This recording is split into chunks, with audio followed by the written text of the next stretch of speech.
What's up there, friends of Facebook, my people? I hope you all are having a good day. Um, as you can see, this is the brains of the operation that you see all my little videos pop up on. Um, I kind of wanted to talk to y'all in more of a personal, you know, kind of one-on-one type feel, not the, showy and stuff like that.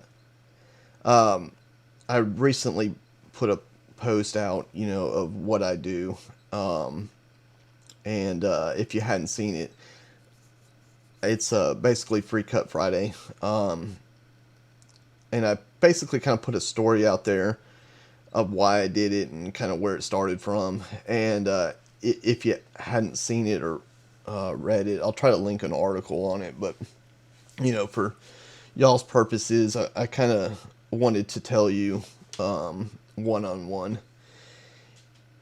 Most of everybody knows I've been in the fire service for 20 something years. And I have met a lot of people. I've gone to a couple different places, and I'm a people person. I love talking to people. I love hearing stories. But just like me being in the fire service, I had been doing lawn care for just the about same amount of time. Actually, when I was in high school, I was doing it in the summer. So cutting grass has always been kind of like, my thing.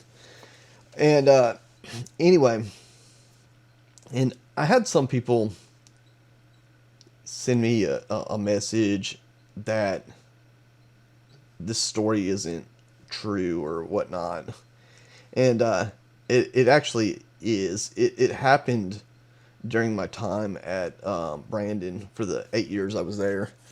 The call actually came out in one of the subdivisions, and the patient actually fell from a ladder and was pierced by a metal fence, and the neighbors had actually got him off the fence, and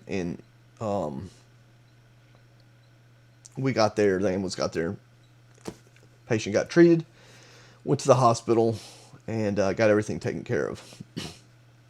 Well, later that day, one of the captains that was there, who's now retired, and another one of the firefighters, who's now actually left and went to Chattanooga.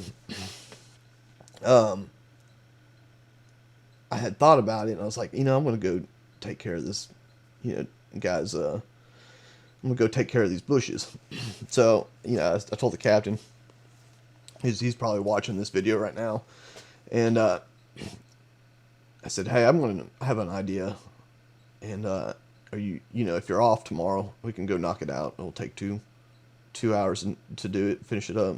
He's like, man, let's go do it, knock it out. I said, all right. Well, I ended up getting, my equipment stuff, and I got one of the other guys on the other truck because we were a double company station at the time, and he came along with me. He's one of the newer firefighters, and we went there. I knocked on the door.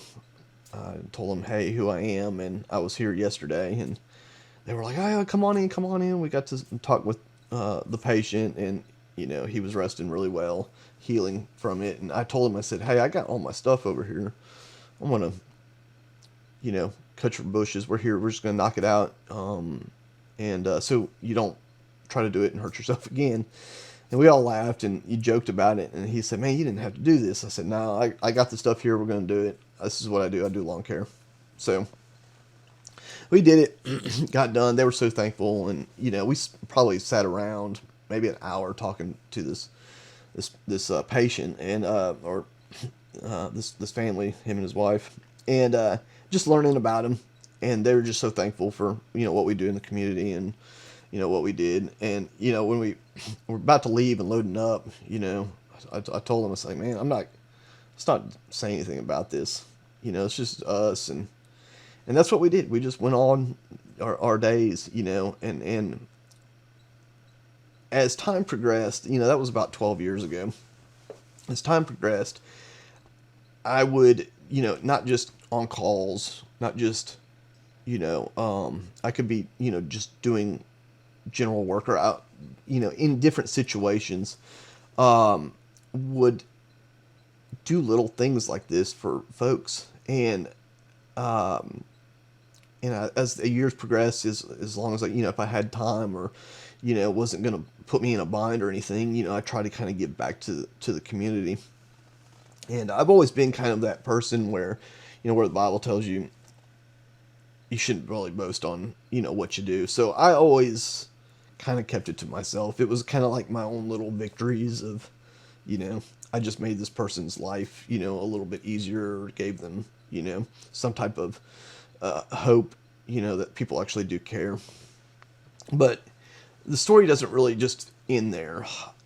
During a time on a call on an ambulance service that I was on, we ran a call where a 8-year-old girl, okay, riding on a four-wheeler, was ejected off the four-wheeler.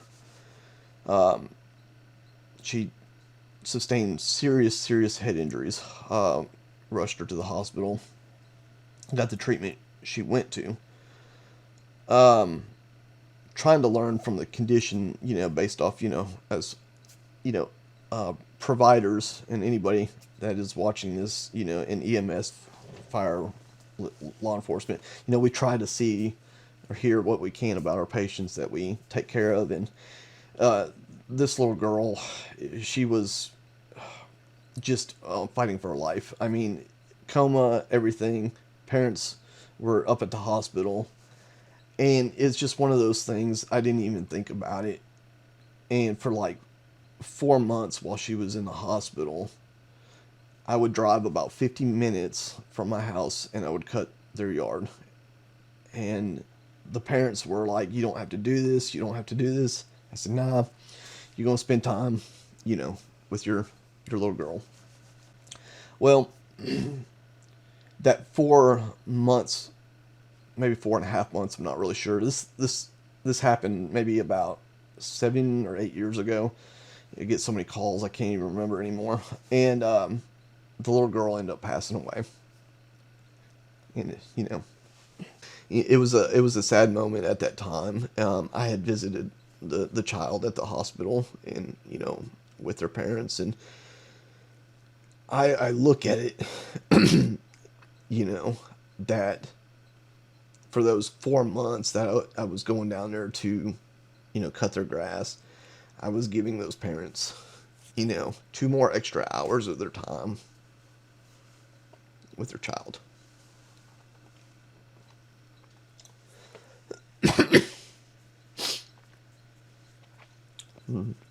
Sorry.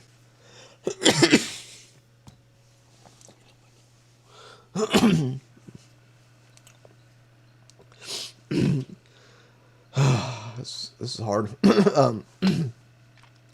But I gave those parents, 2 extra hours.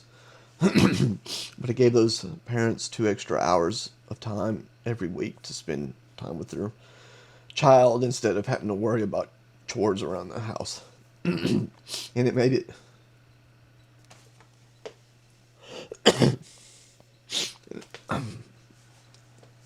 and it made it worth it to me. And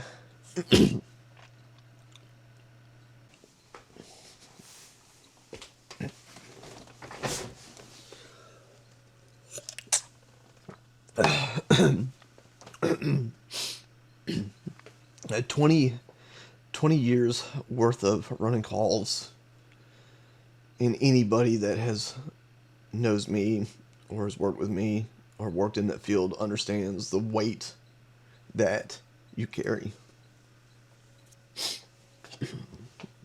And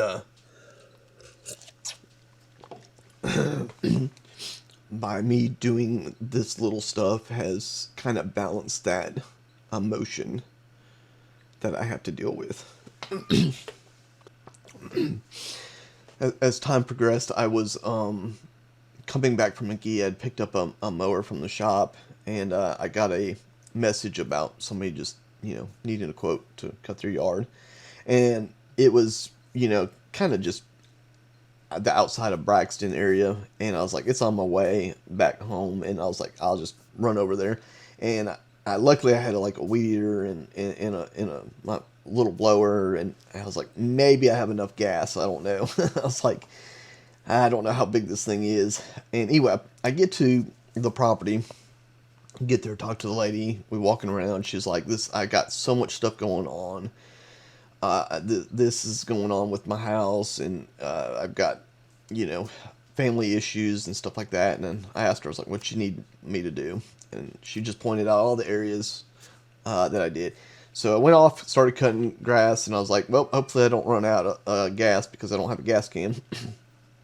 And I cut everything, you know, made the property look nice and neat. And so I got the property done, and I was wrapping it up, and she goes, "You know, how much do I owe you?" And I didn't even really think about it, and I said, "You don't owe me anything, ma'am." And I told her, I said, I had a really good, productive week, and that, you know, I feel like you need to have a little bit of a break.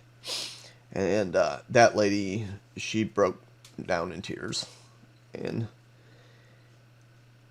it really just kind of like, it was more of a emotional, like I just helped somebody, you know, that is struggling to, you know, pay their bills, keep their lights on, you know, keep food on their plate and keep their kids fed. And it's just one of those things that you just kind of do. And me personally, I always been trying to be like a happy person, like a really good influence, like a people person. And because it's just me, I love making people laugh. You guys see half my posts, 95% of them, if I do put something out, is sarcastic, but you know, I will tell you that when it's serious, you know, like this video, it's it's me, you know. And I want it to be more of that influence, not just on the community, but the people around me. And you know, as my kids are growing up, and I'm becoming, you know, a father figure, or a father figure, I want them to be able to look up and say, you know, my dad's like the coolest dad ever. So, that being said, while driving from that property back home, God just said, "This is what you're going to do." And I said, "Okay, how in the world am I going to do it?" And He says, "I got you a plan." And at the time, before this, and how I got started on YouTube was Sarah had bought me a little GoPro for Christmas about 5 years ago, because I, you know, told her I was like, I wanted to kind of make little videos of doing paintball stuff. And I kind of got into it, learning how to edit like this. And it started going on there. And then when I got the business going back up again, and started a new direction, I wanted to utilize the channel for that. So, as you know, about 3 years ago, Sarah lost her brother in a tragic, you know, accident. And I only had one video with Seth that was on the channel, and it was an earlier one. And I had always planned on trying to do some stuff around his land. And I was kind of like, it was kind of heartbreaking because his child and fixing to be future fiance got disrupted in this, you know, accident. You know, it's like he's there and he's not there. And with me being in the fire service for so long and dealing with so much death, I really became numb to it. But I didn't really become numb to him being gone. So these videos that I put out are kind of like me talking to him in a way, because he's not there, and it's just a way for me to deal with that grief. But one thing that really bothered me is I didn't have enough videos for his daughter, which is now I think 3 years old, to be able to sit there and look and watch and see who her daddy was. And when I created the Turf Junkies channel. It was more just me goofing around, but I wanted to do something for where if I got killed in the line of duty, or something happened to me, that my children and my family and the people around me could have like a video documentary. And that's what's behind the whole reason, for the channel. But as I put more videos and videos out over the time, it got popular and it be able to monetize. So what I was like, I was like, okay, it's not like a super big channel, but it would work. And I kind of looked at it, and I looked at a business thing. It's like, okay, I can do X amount of yards a day based off of what the channel is revenuing. And as long as it could help cover the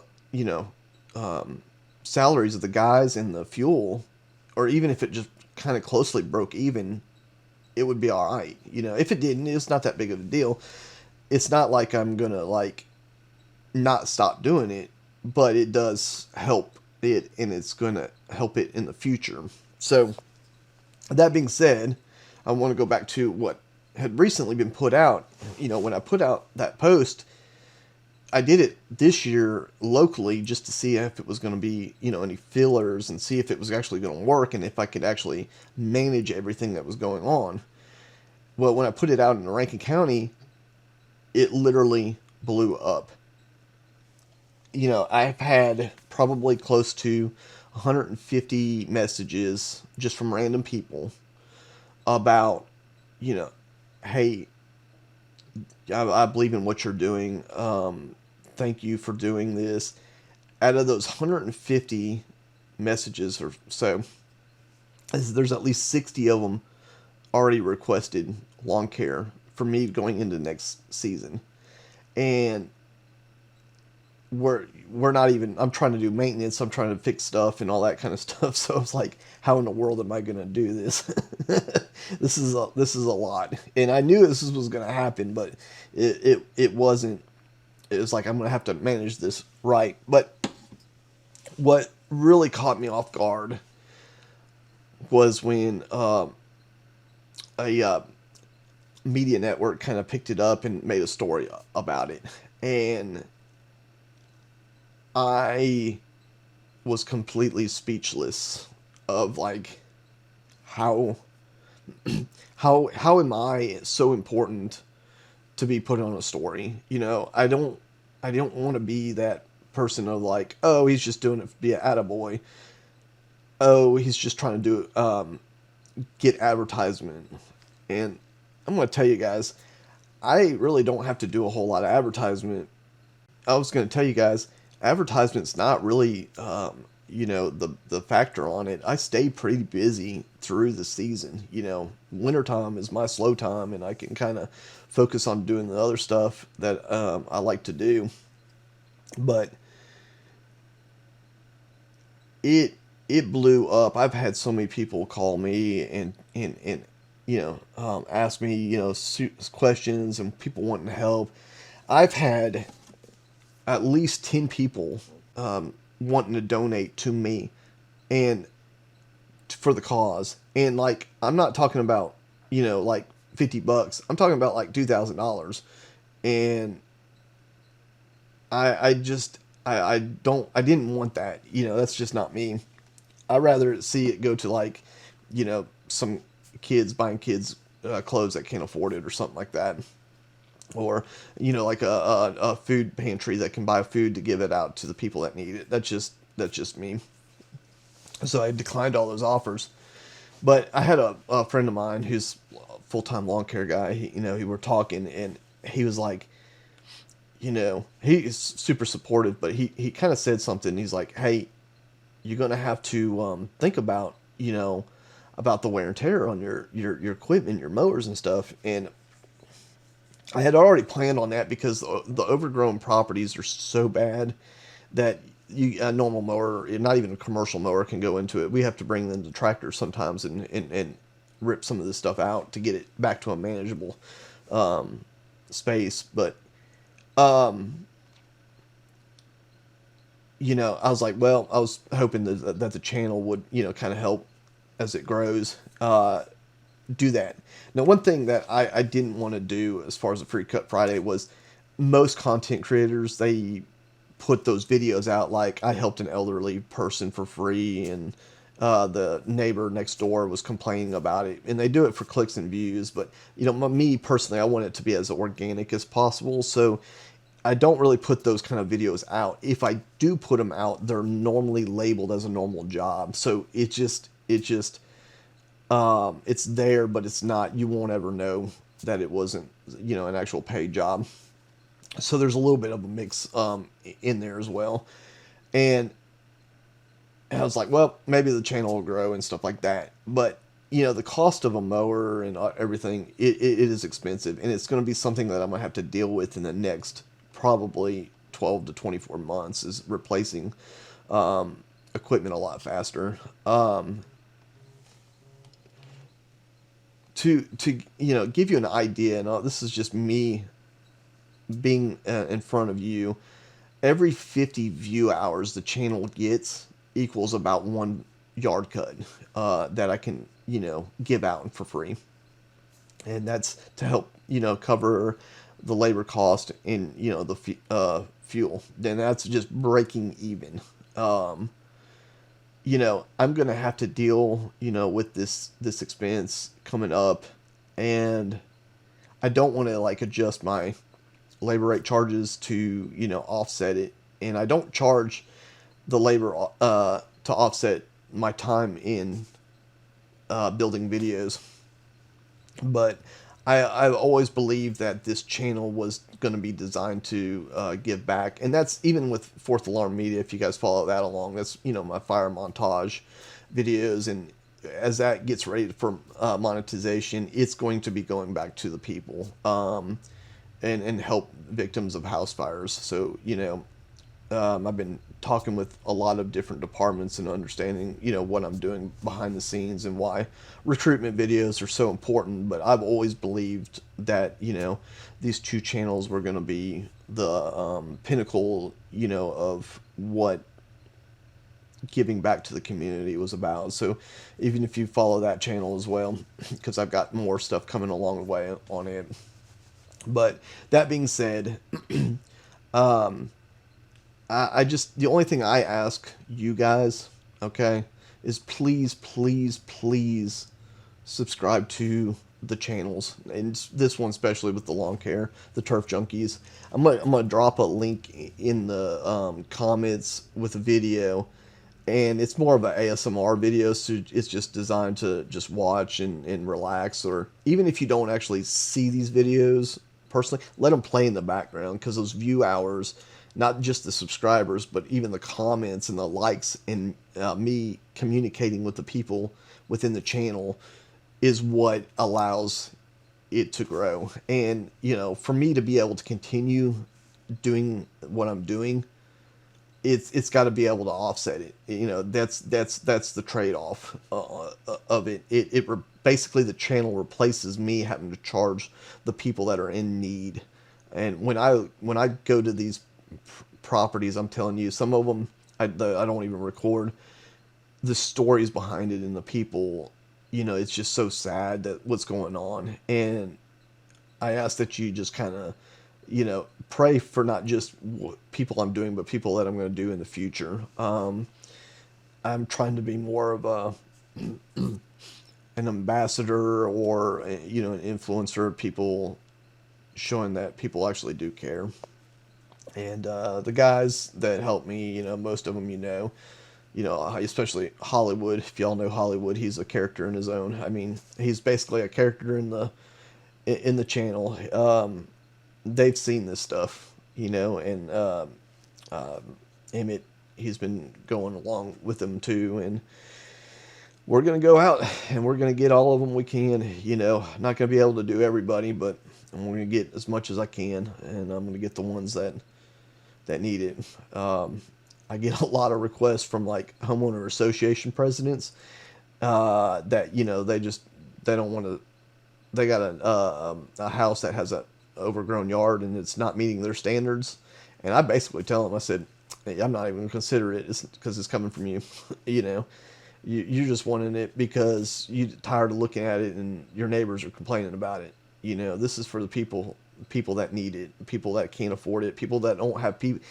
It's for the people that don't have any family or grandchildren to even do any work around the yard. That's one big thing I look. When I'm doing this, if you have a person that is able to do this and physically able to, or kids, they need to be doing it.